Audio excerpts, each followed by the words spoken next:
Ashama akkam jirtu fayyaa keessanii nageenyiif guutuu isaa kan malee maal ta'a akka guutuun kan barbaade ashama akkam jirtu fayyaa keessanii nagaa keessanii nageenyiif baraaruu waaqayyo lafuma jirtanitti hunduma keessanii qabaayatu eebbaaf beekamuu annitti haraka mana keessa gadi ba'ee akkasitti bareedee faayaa dibee mana uffata aadaa darajjee deemee Taarikuuf darajjee. Darajjeef taariku yaa warra nuti fakkaatu warra diizaayinerootadha.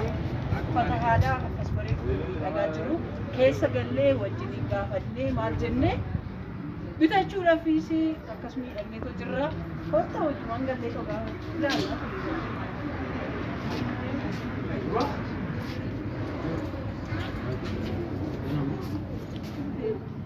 Akkuma salaarratti ilaalaa turtan jechuudha kuni kottu tolchan abbaan mana irraa bareedu.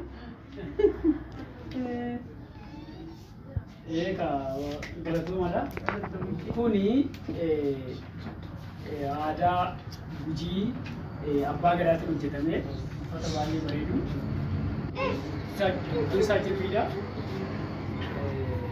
Isaan kun immoo warroonni shifoo hin barbaadus namni gaafatee dhabuu qabu warroonni barbaadu hin jiru. Waqtii dhiqata lalisan keessa barbaadamaa ture hojjetamaa ture kunuunti diizaayinerii nu hojjenna. Bira darbee kunis akkasumatti jira. Harargeedha. Harargee diizaayinii Gujiitiin hojjetame. Kun Harargee fooxaa maanqutaadha maqaan isaa. Maanqutaa fooxaa Harargee kan jedhamu irraa bifa kana hojjetamee bareeda. Gatiin isaanii amma 4,500 amma 10,000 jira. Diizaayiniitu murteessaadha. Isaan kunillee akkasuma dabalatee tisheertonni siin jira kan uffannaa qaamsota daa'imaas ni jira. Akkasumas kan dhiiraa kun Wallaggaa abbaa gadaatiin hojjetameera. Kunis immoo Harargee isa qamisiidha hojjetame siin hojjetame. Egaa argamni keenya magaalaa Koyyee Faccee Koyyee Addababee irraa meetira 300 itti argamna. Dargaggoo gumaata caffeetu waldaa dargaggoo gumaata caffeetumaa Oromoon hin beekne hin jiru. Mana uffata aadaa 17 jira, suuqa 17 jira. Suuqa 17 san keessaa suuqii kiyya isa tokko. Lakkoofsa 19 namoonni nu argachuu barbaadanis hin jirtan yoo ta'e bilbila lakkoofsa bilbila keenyaa 9 27 54 31 18 heeloon jettan bakka jirtanitti waajjira jirtanitti biyya alaas yoo ta'e eessattuu iyyuu isin hojjennee isiniif dhiyeessuu dandeenyaa isiniin jedha. Egaa guddaa galatoomaa. Obboleettiin keenya na bira jirti maamila xiyyaa maamila guddoodha. Baay'een jaalladha. Galatooma isiniin jedha. Yaa'u nus guutuusaa ajajannee jirra. Shanan keenya jechuudha. Shanan keenya iyyuu uffata kana filannee baay'ee bareeda. Guutuusaa immoo torbee har'aa ka guyyaa lidatii eebbutii hin beektu. Guyyaa torbee har'aatti lidatii ishiitidha. Guutuusaa shanan keenya amma ajajannee irraa guyyaa inni itti nu qaqqabsiisu faana amma akka inni ariifatu maal akka inni godhu isiniif ibsuu nan danda'a.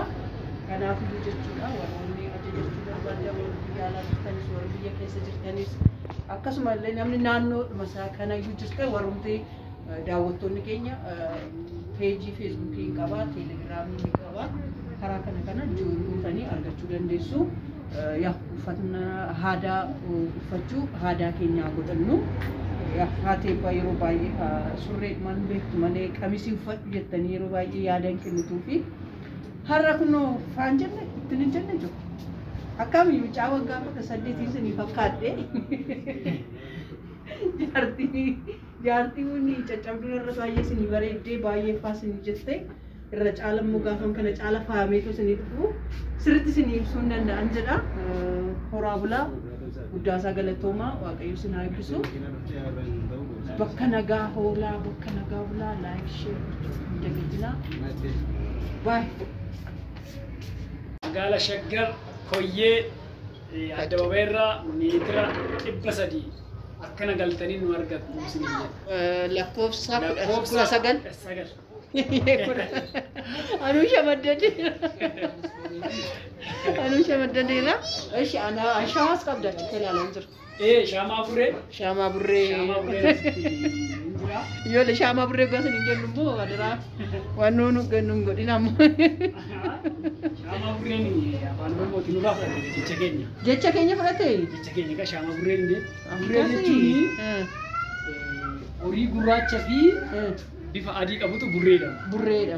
Burreedha. Shama burre jechuun jecha keenya. Isaan kana amma meeqan bituu danda'amu? Godoo bituu danda'ame? Isaan kun birii fakkeenyaaf kuma tokko dhibba shanii hanga birii kuma lamaatti jira. Haaloodhaa isaa gargaara. Namma baarbii sadii jira. Abbaan argaa afurii harka guutuun isaa amma birii kuma lamaatti hojjeta. Kuma lamaatti isaan kun garuu kuma dhibba shanii. Shurraabin saa shaali saa ol kompleetiin meeqadha? Kompleetiin birii kuma lamaa dhibba shanii. Kuma lamaa dhibba shanii. Kompleetiin jechuudha. Uffata aadaa shawaa kan shamarranii. Kan shamarranii haan dhiirootii hoo? Kan dhiirootii hin jiru. Shurraaba fi shurraabaan jira ammallee fiteera isa. Isa abbaa callee maaliif hin finne garuu shawaa? Kan shawaa isa mana fite malee hin jira. Karaa kamii argachuu danda'u fakkeenyaaf? Koomishinii garanatti himtulaa beeka akka nan qaba. Peejiis nan qaba. Maal qabdu? Mana uffata aadaa addunyaa kan jedhu qaba. Feesbuukii moo yuutuubii? Feesbuukii.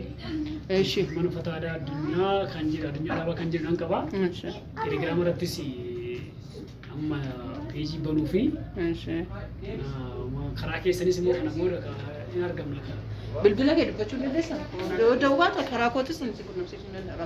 Nan danda'a rakkina qabu bilbilli kiyya duwwaa 927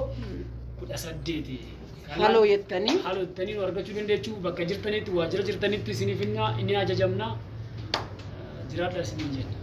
Jiraadha horaa bulaa isiniin jenna nus galatoomanna nus baay'ee ilaalle irraa baay'ee mana guutuu dhufe ilaala ijoollee beekoo ishii jeeqxu mul'atu sin jeeqti bara. Laal ishii jeeqtu dooni maal hojjeta harka? Akkam turtee beekoo TV like share subscribe gochuu hin dagatinaa. Ana biraaf maaliif? Annaa ijoollee keenya ola jabeessuun aadaa keenyaa ta'u uffata aadaa uffachuunis aadaa keenyaa ta'u ati eebbaa surreedhaan jirti yeroo hundan beektu.